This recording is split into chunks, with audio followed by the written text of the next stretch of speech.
Hello everyone. Welcome to Words and Wonders. Today I will be reading one of the many stories by H.P. Lovecraft, Hypnos. Please like and subscribe if you like what I do here. Now, let's begin.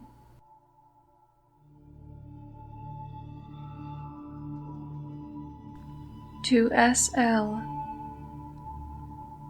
Apropos of sleep, that sinister adventure of all our nights, we may say that men go to bed daily with an audacity that would be incomprehensible if we did not know that it is the result of ignorance of the danger.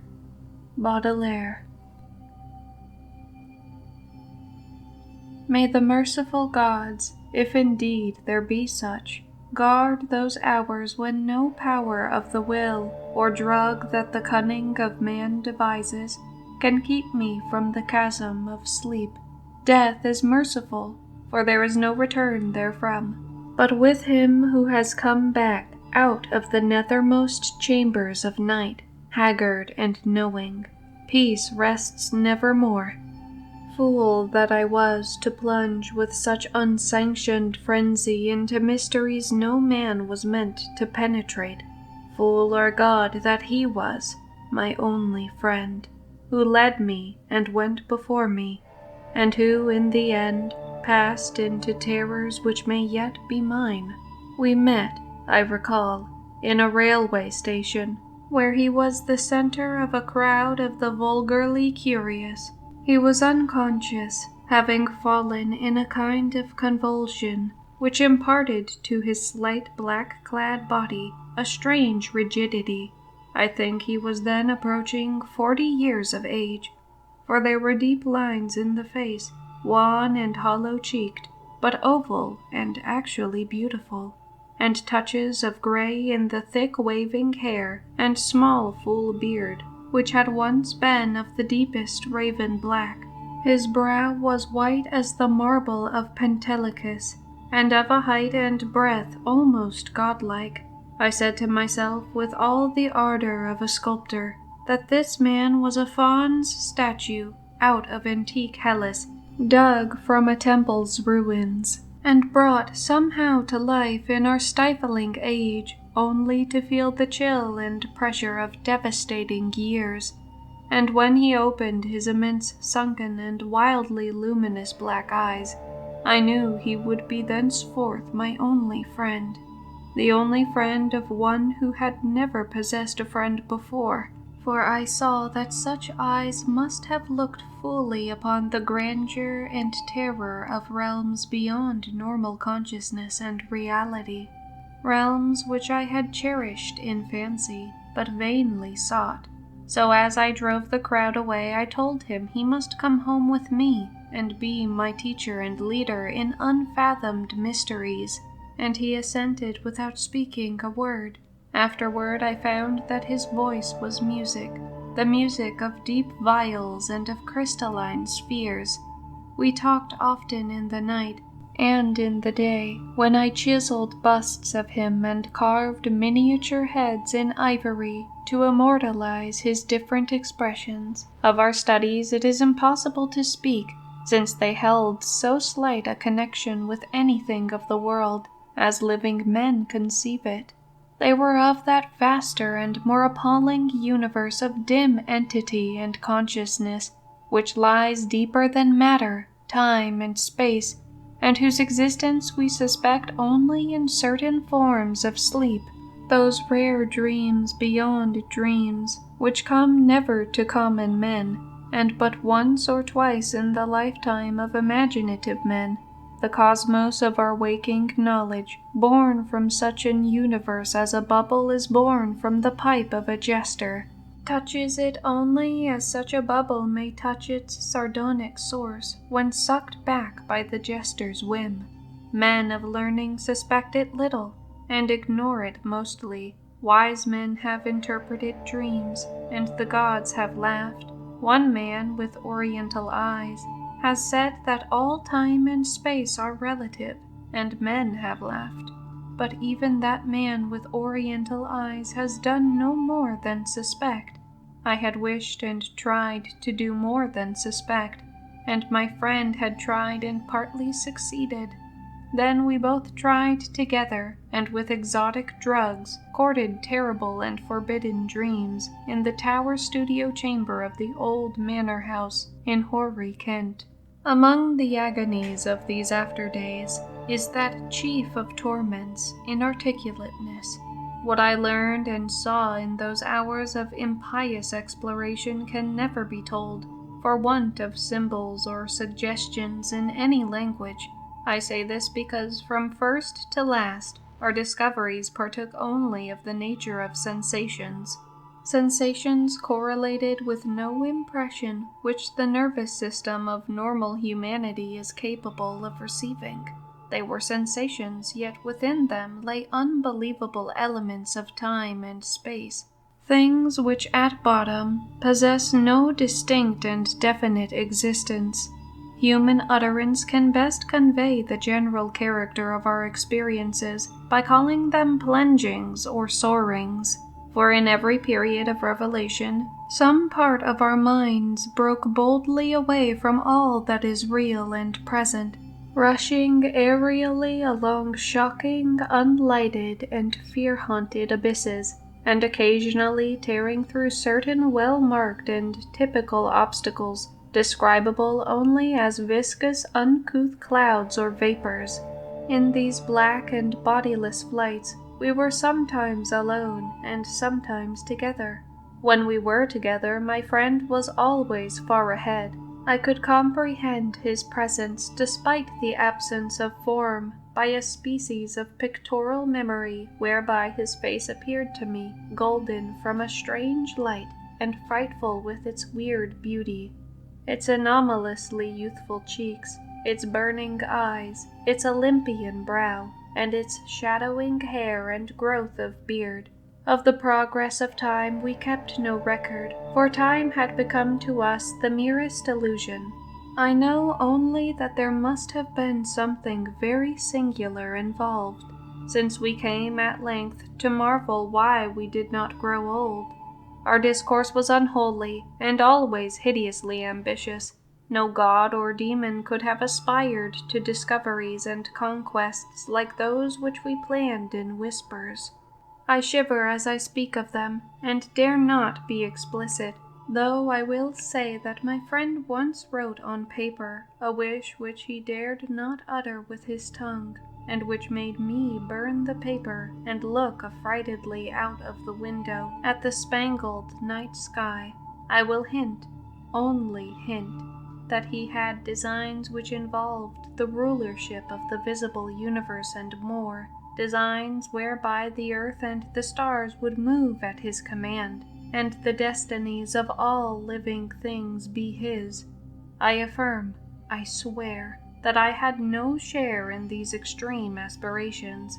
Anything my friend may have said or written to the contrary must be erroneous, for I am no man of strength to risk the unmentionable warfare in unmentionable spheres by which alone one might achieve success. There was a night when winds from unknown spaces whirled us irresistibly into limitless vacua beyond all thought and entity. Perceptions of the most maddeningly untransmissible sort thronged upon us, perceptions of infinity which at the time convulsed us with joy, yet which are now partly lost to my memory and partly incapable of presentation to others. Viscous obstacles were clawed through in rapid succession, and at length I felt that we had been borne to realms of greater remoteness than any we had previously known. My friend was vastly in advance as we plunged into this awesome ocean of virgin ether, and I could see the sinister exultation on his floating, luminous, too youthful memory face. Suddenly that face became dim and quickly disappeared, and in a brief space I found myself projected against an obstacle which I could not penetrate. It was like the others, yet incalculably denser, a sticky, clammy mass, if such terms can be applied to analogous qualities in a non-material sphere. I had, I felt, been halted by a barrier which my friend and leader had successfully passed. Struggling anew, I came to the end of the drug dream, and opened my physical eyes to the tower studio, in whose opposite corner reclined the pallid and still unconscious form of my fellow dreamer, weirdly haggard and wildly beautiful as the moon shed gold-green light on his marble features. Then, after a short interval, the form in the corner stirred, and may pitying heaven keep from my sight and sound another thing like that which took place before me. I cannot tell you how he shrieked, or what vistas of unvisitable hells gleamed for a second in black eyes crazed with fright. I can only say that I fainted, and did not stir till he himself recovered, and shook me in his frenzy for someone to keep away the horror and desolation. That was the end of our voluntary searching in the caverns of dream. Awed, shaken, and portentous, my friend who had been beyond the barrier warned me that we must never venture within those realms again. What he had seen he dared not tell me, but he said from his wisdom that we must sleep as little as possible, even if drugs were necessary to keep us awake. That he was right I soon learned from the unutterable fear which engulfed me whenever consciousness lapsed. After each short and inevitable sleep, I seemed older, whilst my friend aged with a rapidity almost shocking. It is hideous to see wrinkles form and hair whiten almost before one's eyes. Our mode of life was now totally altered. Heretofore a recluse, so far as I know, his true name and origin never having passed his lips, my friend now became frantic in his fear of solitude. At night he would not be alone, nor would the company of a few persons calm him. His sole relief was obtained in revelry of the most general and boisterous sort, so that few assemblies of the young and the gay were unknown to us. Our appearance and age seemed to excite in most cases a ridicule which I keenly resented, but which my friend considered a lesser evil than solitude. Especially was he afraid to be out of doors alone when the stars were shining, and if forced to this condition, he would often glance furtively at the sky, as if hunted by some monstrous thing therein. He did not always glance at the same place in the sky. It seemed to be a different place at different times. On spring evenings it would be low in the northeast. In the summer it would be nearly overhead. In the autumn it would be in the northwest. In winter it would be in the east, but mostly if in the small hours of morning. Midwinter evenings seemed less dreadful to him. Only after 2 years did I connect this fear with anything in particular. But then I began to see that he must be looking at a special spot on the celestial vault, whose position at different times corresponded to the direction of his glance, a spot roughly marked by the constellation Corona Borealis. We now had a studio in London, never separating, but never discussing the days when we had sought to plumb the mysteries of the unreal world. We were aged and weak from our drugs, dissipations and nervous overstrain, and the thinning hair and beard of my friend had become snow white. Our freedom from long sleep was surprising, for seldom did we succumb more than an hour or two at a time to the shadow, which had now grown so frightful a menace. Then came one January of fog and rain, when money ran low and drugs were hard to buy. My statues and ivory heads were all sold, and I had no means to purchase new materials, or energy to fashion them even had I possessed them. We suffered terribly, and on a certain night my friend sank into a deep breathing sleep, from which I could not awaken him. I can recall the scene now.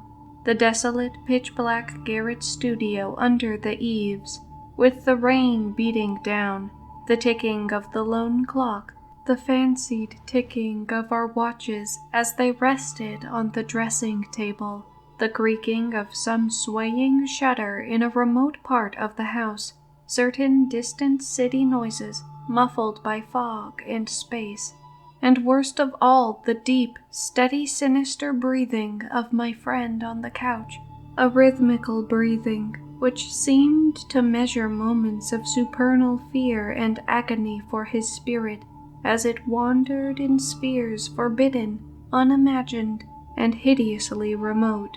The tension of my vigil became oppressive, and a wild train of trivial impressions and associations thronged through my almost unhinged mind. I heard a clock strike somewhere, not ours, for that was not a striking clock, and my morbid fancy found in this a new starting point for idle wanderings.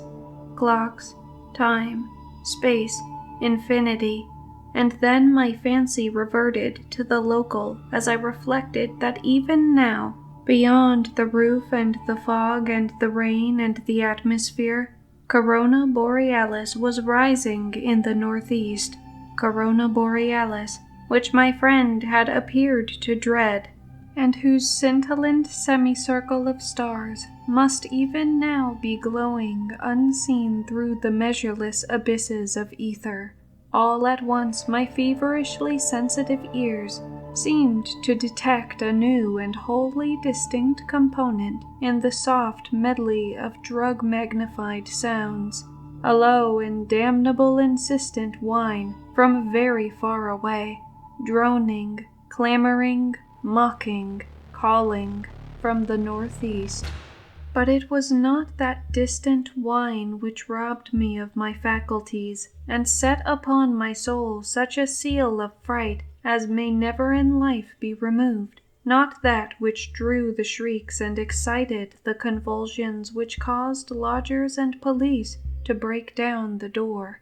It was not what I heard, but what I saw, for in that dark, locked, shuttered, and curtained room there appeared from the black northeast corner a shaft of horrible red-gold light, a shaft which bore with it no glow to disperse the darkness, but which streamed only upon the recumbent head of the troubled sleeper, bringing out in hideous duplication the luminous and strangely youthful memory face as I had known it in dreams of abysmal space and unshackled time, when my friend had pushed behind the barrier to those secret innermost and forbidden caverns of nightmare. And as I looked, I beheld the head rise, the black liquid, and deep sunken eyes open in terror, and the thin shadowed lips part, as if for a scream too frightful to be uttered. There dwelt in that ghastly and flexible face, as it shone bodiless, luminous and rejuvenated in the blackness, more of stark, teeming, brain-shattering fear than all the rest of heaven and earth has ever revealed to me. No word was spoken amidst the distant sound that grew nearer and nearer, but as I followed the memory face's mad stare along that cursed shaft of light to its source, the source whence also the whining came, I too saw for an instant what it saw, and fell with ringing ears in that fit of shrieking and epilepsy which brought the lodgers and the police. Never could I tell, try as I might, what it actually was that I saw, nor could the still face tell, for although it must have seen more than I did, it will never speak again. But always I shall guard against the mocking and insatiate Hypnos, lord of sleep, against the night sky, and against the mad ambitions of knowledge and philosophy. Just what happened is unknown, for not only was my own mind unseated by the strange and hideous thing, but others were tainted with a forgetfulness which can mean nothing if not madness.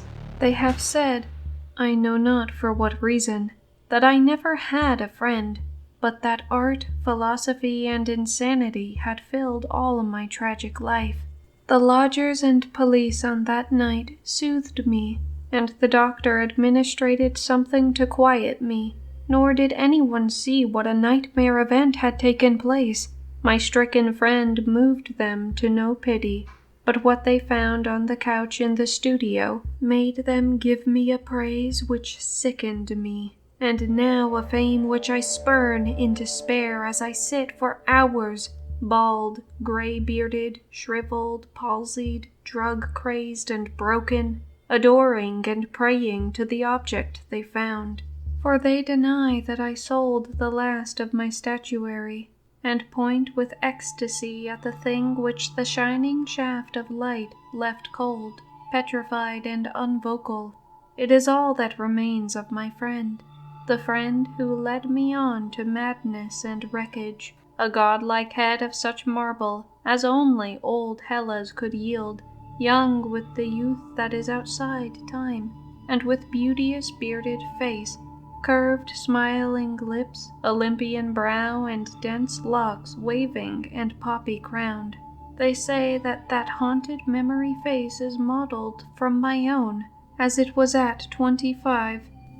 But upon the marble base is carven a single name in the letters of Attica: Hypnos.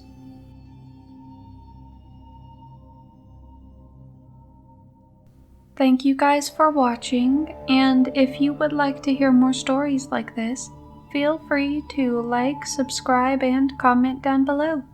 Bye bye.